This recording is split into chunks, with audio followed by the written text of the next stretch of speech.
Good afternoon, welcome to Rundlii Gaming. So we're going to be doing a video on the game called Pandemic. This is actually a pretty large game. This is actually one of the earlier editions, so it's not one of the newer ones. The newer ones do incorporate different things and they have expansions and things of that sort, but we're going to go over the basic gameplay of Pandemic. And this is going to just be more of a how-to video of how to actually play the game itself. Now during setup itself, you're going to have a couple different things you'll have to do. First and foremost, you'll be building your player deck. You'll normally take your regular blue cards, and then you're going to mix in a couple of these epidemic cards. These are going to be green, and it says epidemic on the top, and it gives you some instructions of when it comes up.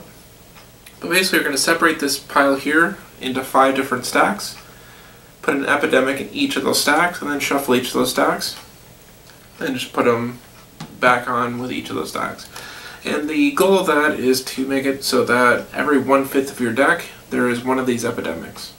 That just kind of makes it to where it spreads it out a little bit more instead of, accidentally drawing 2 epidemics at the same time.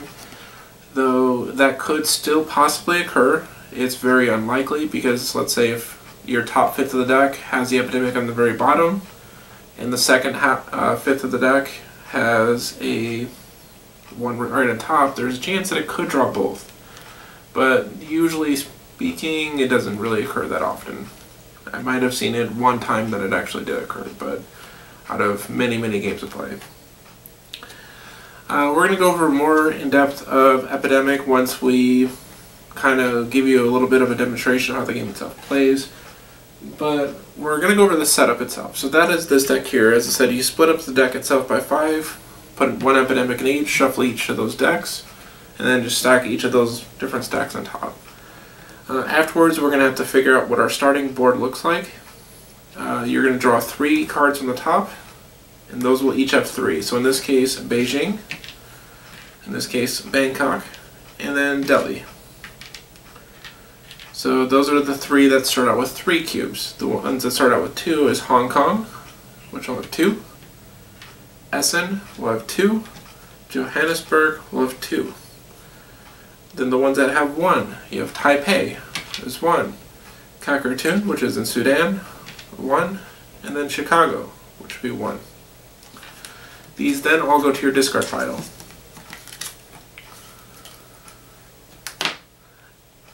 And that is going to be the basic setup for the most part. You will then take the people that you currently have within the game. In this case we have a green person, a purple, and a black. So these are going to be the 3 pegs for, the 3 markers here for those 3 players. And then you're going to put down a research station, which goes into Atlanta, and that will be it represents your CDC. You'll also place down 1 of each of the colors for your diseases. These are going to be cures for those particular diseases. And that will represent if you get a cure for the disease, then you have those as well. Then you're going to place a marker on your infection rate. This will start out at the 2 here, and then the outbreaks, which will start out at 0. As you get more outbreaks, this will keep going up. Once it hits 8, it ends the game. As the infection rate goes up, that is going to be how many cards you draw out of this deck each round. Currently it sits at 2, then it goes to 2, then it goes to 2, then 3, 3, 4, 4. So as the game progresses through, it will gradually get a little bit worse and worse as far as the infection rate goes. The goal of the game itself is to get 4 cures. Once you have all the cures, you complete the game. If you get a cure and then eradicate all the cubes on the board, that actually gives you an eradication. Eradication will make it to where those cubes will no longer populate for you. So at this point what we're going to do is go over a little more information about the different actions you get. Now the big thing to keep note of is that you get 4 actions per round. So we're going to kind of go over what each of these different things do. So we're going to go over basic actions first. Now there is a difference between basic action and special actions, but that mostly deals with one of your jobs. You can actually do 4 special actions if you can actually manage to do that, or you can do 4 basic actions. You can split them up and do 2 and 2 or 1 and 3, it doesn't matter. You can take any action out of those different ones you have. And they come in these little useful reference cards. There's basic actions on one side, special on the other. These are really good for especially new players. If they don't know the different actions they can do, that does give them pretty good options as far as that goes. Alright, so the first thing you can do is drive a ferry. Basically, you just follow one of these red lines and you go to the place that's there. So for example, if I were to go from Atlanta to Washington, that would take one action. And then Washington to New York, a second action. New York to London, third action. London to Essen would be a fourth action. And that would be just driving or ferrying. Direct flight. You can discard a card from your hand to fly to the location pictured on it. So let's say we have Jakarta. Purple could discard Jakarta to fly over to Jakarta. So that is a direct flight. And you could do that with any of your cards. So let's say if green used Paris, they could go from wherever they're currently at and fly to Paris by discarding Paris. And this would go to your discard pile after use. Now the next one is charter flight. Charter flight is you discard the card of the location you're at. So let's pretend he was already at Jakarta. He discards Jakarta. He can then fly anywhere on the board for one action. And you can only do that the one time. So like for example, if I flew from Jakarta to Essen, that would be your flight. That would be that action you spent to get rid of this. And then afterwards it's like normal movement. So that would be charter flight. And then shuttle flight, that's the last basic action. The shuttle flight, you can move between research stations. So as you get more research stations placed on the map, so let's say if there is one here in Istanbul, you can go between research stations for one action. So if I went from the CDC here in Atlanta, I can go to Istanbul for one action. And then 2 to move, 3 to move, 4 to move. So those will be your basic actions. Now your special actions, these will be different things you can do as far as that. The first one is to build a research station. Now, to build a research station, you have to be in the city that you're going to build it in, and then you have to have the card that you're going to put the research station in. So right now, purple is currently, well, we'll go with black. Black is currently in Algiers. Black has Algiers. So if I discard Algiers, and I'm currently in Algiers, I can then put a research station down. And that'll be the benefit of research stations. And there's a little bit more to those as well, but that's how you build a research station. And the good thing, as I said, they actually give a pretty good description as far as the card itself as to what actually occurs when you do it and what requirements are necessary. Next thing is discover a cure. To discover a cure, you need 5 cards of the same type. So for example, let's say if this player here had 5 black cards. So let's say I had 3 more black cards. I only have 2 right now, but let's say I had 5. If I discard the 5 cards and I'm at a research station currently, I can then get a cure for it. And that would give a cure for black, because those are black cards that I discarded to do so. Once I do that, it gives me some additional benefits, but that's one of the 4 cures that I needed in order to try to win the game. The next one is treat a disease. So what you can do is you remove 1 cube per action you spend doing it. So let's say it was green's turn. Green moved up to Chicago for 1 action. The second action was to remove a cube. This would then leave the board. So far we've used 2 actions. You have 2 left. You know, at this point, green could then use one of his cards to fly somewhere. So maybe he wanted to fly to Delhi, because Delhi currently has cubes. So he can then spend, like, say, a Delhi card, which will fly him to Delhi, and then a 4th action might be to break another cube. So there's different ways you can actually move around pretty easily. After that will be share knowledge. In order to share knowledge, you have to be in the city that's located, well, that's shown on your card in order to give that card. Let's say, as an example, purple and green were currently, yeah, let's send them over to Paris. Let's say it's Green's turn right now. Green is currently in Paris, wants to give the card Paris to Purple. They had to be in Paris to give this particular card. For example, if they're both here, they cannot give Delhi because they're not currently in Delhi to move that research over. Now it does take one turn to do that, so again it's one of your actions, so you would have to spend an action in order to do that. So those are your different actions. So knowing different actions, we can kind of go a little more in depth as far as the roles. The roles, each character has a different role, and it essentially allows you to break a specific rule. So for example, we're going to start out with the Operations Expert. The Operations Expert, let's say he was in Tehran, he can spend one action to drop a research station in Tehran. The Operations Expert does not require a card to drop a operations center, or sorry, research station. So the research station, he can drop one here as one turn. Does not require a card to do so. Everybody else requires a card to drop one. So for example, if Purple is in Tehran, they would need the Tehran card in order to drop it. However, since he's Operations Expert, he does not need the card to actually do that.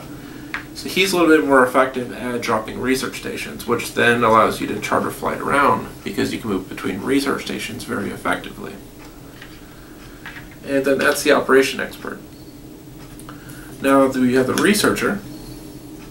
The Researcher can pass information, well, share knowledge a little bit easier. Now they do have to be in the same city as someone, but the city that's displayed on the card does not have to be the city that they're in.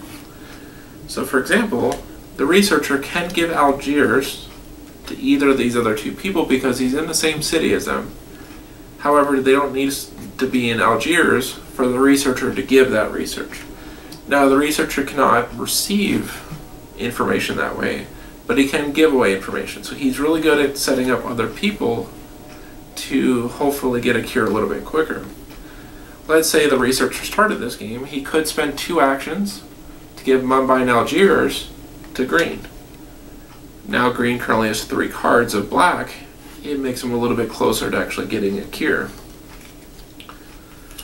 However, if, say, Dispatcher wanted to give a black card to him, Dispatcher would need to be in that particular city that's displayed on the card, so it makes it a little bit more difficult to actually get knowledge between the other players. The Researcher is allowed to break that rule a little bit. The purple one, which is Dispatcher. Dispatcher is able to move someone else's pawn. They can only do basic actions. This is, I think, probably one of the better reasons why they specified basic actions versus special actions. I could be wrong there. But, so they can only basically do the movements. So if they want to do any of the movements, they can pretty much do that with other people's pawns, as if it's their own. So as an example, let's say Purple wanted to move one of the other pawns. So let's say he wanted to move Green. So 1, 2, 3, 4. And basically he used Green's pawn to move him around as part of his own actions. Now you do have to have permission from the person that you're moving. So you can't just move them without their permission, just mess up the game. But you could effectively move someone else's pawn, or you could shuttle flight them. You know, if there's another research station out here, you could move Green from one research station to the other, and then 2, for example. Another thing that he does, he has a second ability. He can move any pawn to another city containing a pawn for 1 action. So let's say if he wanted to move black to where Green is, he could do that for 1 action. Or Purple can move himself to another pawn for 1 action. Or perhaps he's going to move Green back to Atlanta as 1 action. Again, you have to have permission to do so, but generally it's a game where you're working together, so normally people are going to try to do things that actually benefit and try to make them win. There are 2 more jobs here. These are not currently in the game that we have set up, but scientists, when they cure a disease it only requires 4 of the same color. So sometimes researcher and scientist are really good because researcher can just throw a bunch of these cards over to the scientist. Scientist only requires 4, so therefore it's a little bit quicker to get the cures that he needs. So that's pretty much what the scientist does, and that's the rule he breaks. And then the medic himself is the last one. Now whenever the medic goes to a city and removes 1 cube, he actually removes all cubes of the same color as 1 action. So let's say there's 3 cubes here in Beijing, like there currently is. If you remove the 1, it removes all 3 instead. But again, it has to be of the same color. So let's say somehow... yeah, so let's say somehow Hong Kong here had 2 red, 1 black. If they removed a red cube, it would remove both red cubes. It does not remove the black, because sometimes with like outbreaks they can actually spread cubes that are not of that color too there. So as an example, it would remove only the red cubes as your 1 action. It won't get rid of the black cube in addition too. And that's the medic and what rule they break. So they're really good at breaking cubes on the board and getting rid of diseases out there. Alright, so at this point we have a basic concept of what each of the players do, their different jobs do. And then they do have some special cards in here. They call these special events. These do not take up actions and can be played at any time. For example, this one is a resilient population. You can take a card from the infection discard pile and remove it from the game. So you could take 1 card out of the discard pile here, and it gets removed from the game permanently. So that way it won't pop, come back up for you. So that is, you'll see these cards every so often. They do come up and they're pretty helpful. And they have, I think, 5, 6 of those in the deck, and they do different things. Some drop research stations, some fly people around, but you can play them at any time, and it does not cost an action to do so. So sometimes these can actually be very beneficial to kind of get things going on the board itself. So that is all the good things that can possibly occur. Now we're going to go over a lot of the bad things. Since we understand what the good guys are doing and what they're able to accomplish, we're going to kind of go over a little more in depth of the bad things. Now first and foremost, we're going to go over the board as well. As I said, with the outbreaks, if you hit 8 outbreaks, you'll lose the game. These track here is how many cards you draw from the infection deck here. So it's 2, 2, 2, 3, 3, 4, 4. So let's say if you made it up to here, you'll be drawing 3 of these cards per round. Now what an outbreak is that if a cube drops on one that already currently has 3, it will explode and then put a cube on all adjacent spaces. So let's say we drew on the infection deck here. Let's say we happen to draw a Bangkok again. Bangkok would put a cube here, but since we already have 3, it is then going to throw a cube on all the adjacent spaces. So there will be 1 in Jakarta, 1 in Shanghai, 1 in Kolkata, 1 in Hong Kong, and 1 in Ho Chi Minh City. And so as you can see, that 1 square that dropped ended up throwing a bunch of them, and that's what they call an outbreak. This would trigger 1 outbreak, and therefore it gets you a little bit closer to losing because of it. Now, the thing is, with outbreaks, they can actually chain react. To give you a better idea, we're going to throw out a couple mock things here real quick.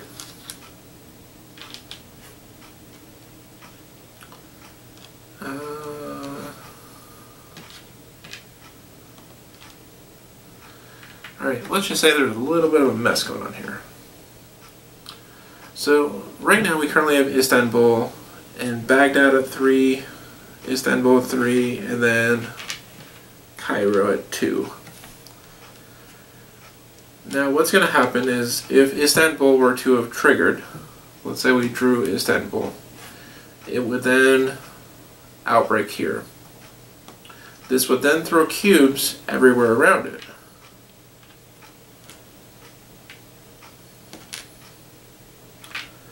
That brings Cairo to 3. That brings Algiers to 1. Milan to 1. Moscow to 1.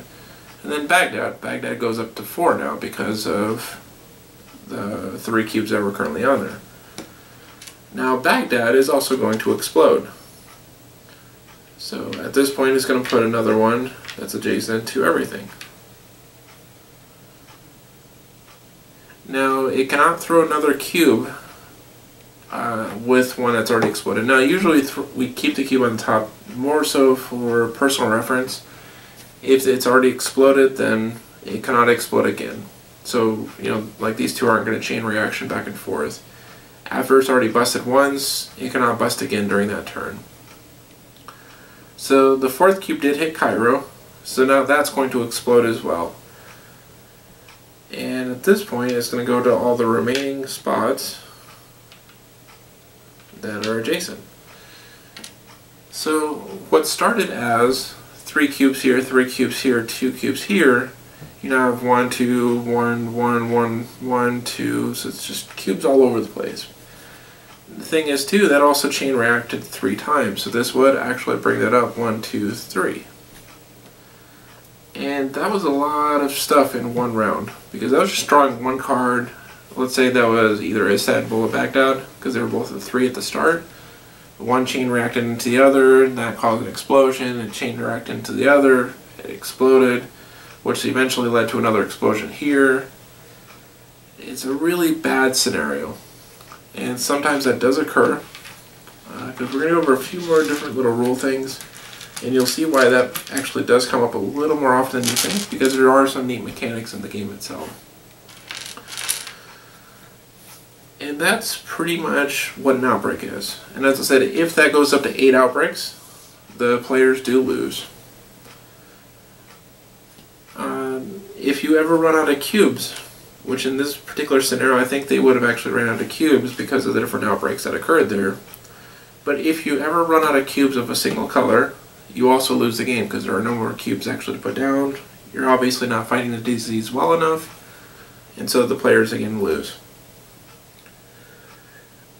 So that is some of the different things going on the board itself. Now, as I mentioned, each player gets 4 actions. So let's say we're going to do a couple mock turns here. We're going to play with purple first. Purple is going to discard Jakarta and fly to Jakarta. So that's 1 action. Then move up to Bangkok for the 2nd action.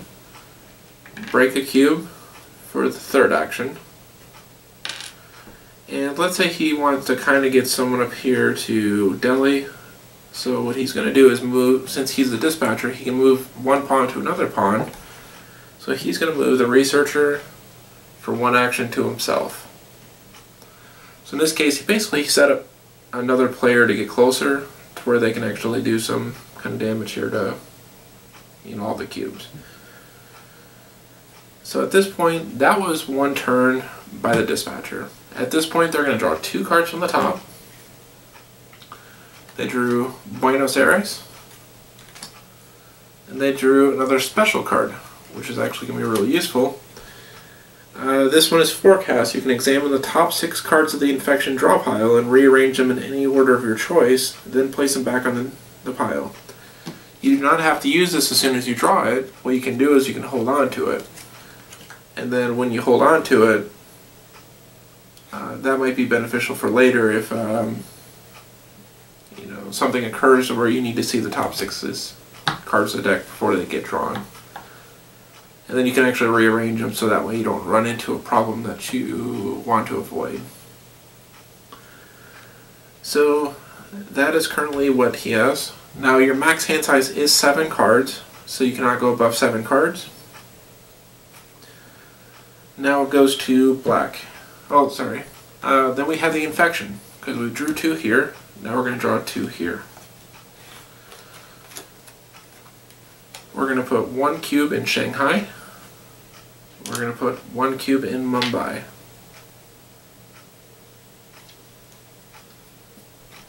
And then that's an entire round. And basically each player is going to keep doing this until either a lose condition happens, where there's 8 outbreaks, or all the cubes are gone, or you eradicate everything, get a cure for everything, and succeed that way. So we're going to pretend we're going to do black here next. So we have 1 action to move, 2 action to move, and then he's just going to go ahead and remove 2 cubes for 3 and 4. Again, he'll draw 2 cards here. We'll draw Atlanta. Oh, black gets Atlanta.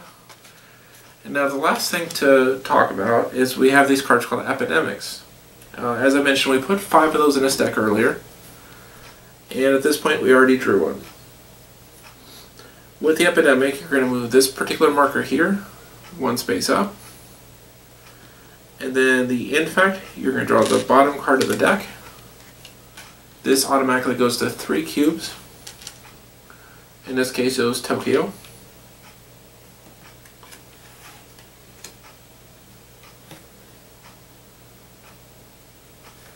And then afterwards, we'll also draw our normal cards for the round, which will be 2 more cards for Algiers and Lima.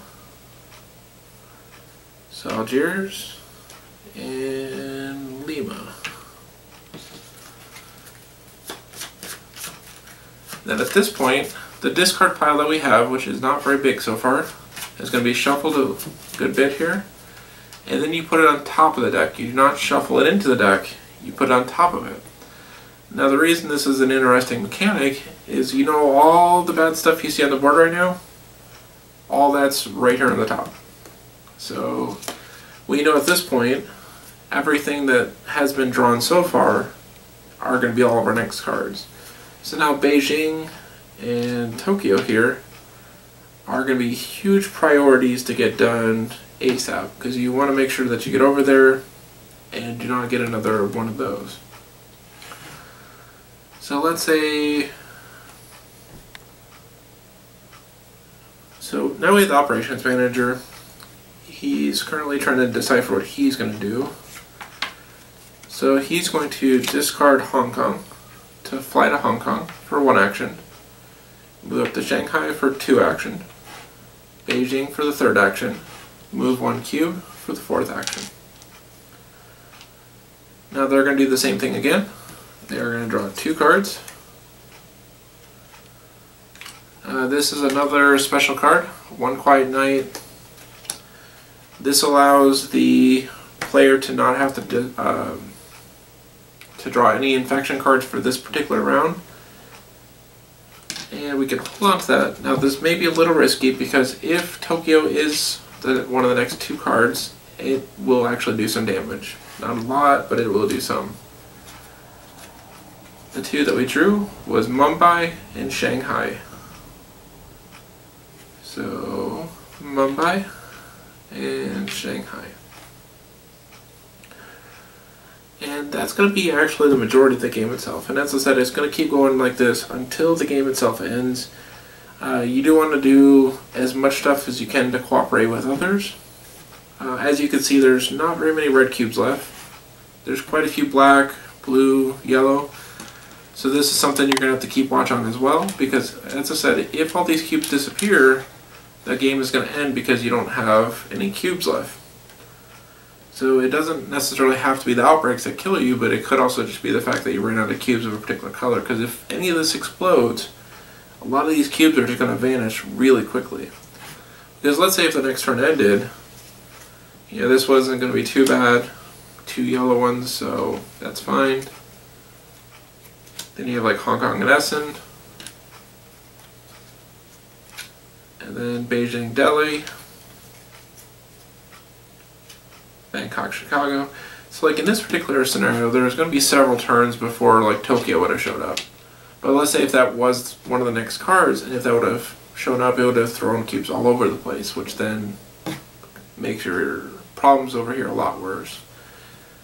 And pretty much, as I said, your main goal though is to get your 5 of a kind or 4 of a kind if you're the scientist.